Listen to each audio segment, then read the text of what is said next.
Hello, this is Reza from RADACAD, and in this video I'm going to talk about how to build a substring using DAX in Power BI. Substring means that from part of a text value, a string, you can say give me from, let's say, character 3, 5 characters, 3 characters, 2 characters, how you can build that in DAX and Power BI. Let's see how it works.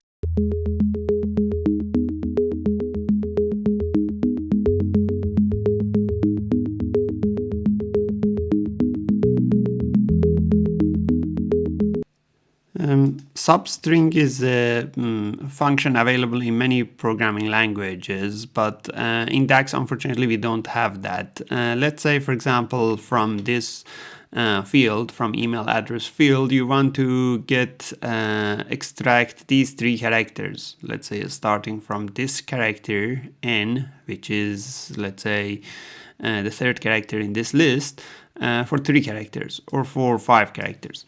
That is what substring will do. Substring will tell you that from this character, give me, let's say, this length of characters. You can implement substring with an expression like this in DAX. There are other ways to do that as well. This is one of the ways to do it. You can download the expression and the file from the link in the description below.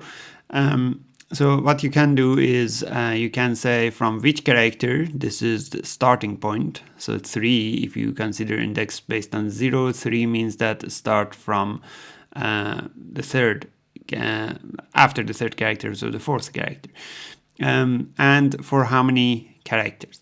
So as a result, this will give you, if we look at the first text, this will give you these 5 characters. Starting from here, from character index 3 based on 0 index. And you can change that. You can say start from 1, which means from the 2nd character, not from the 1st character. If you want to start from the 1st character, you can change this back to 0 or just delete it. So this way you set the starting point, and this is the length. You can say for 2 characters, for 5 characters, for 7 characters. You can decide how you want this to be. This is what you can use instead of substring. Now there is another way of doing substring, and that is from the end of the string. Let's say this time I'm working on this string. I want to get from the last 3 characters, I want to get 2 characters of that.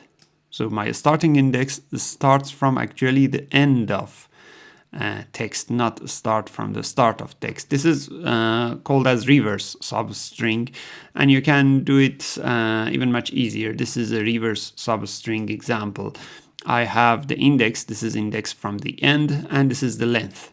So here, for example, from the last 3 characters, which means starting from A, give me 2 characters. Or here from the last 3 characters starting from S, give me 2 characters. And this is the result of that, right? So this is how you can do substring, reverse substring. You can download the code and file down in the description below from my blog article. If you like this video, go ahead and subscribe into our YouTube channel. We have weekly videos of Power BI and AI.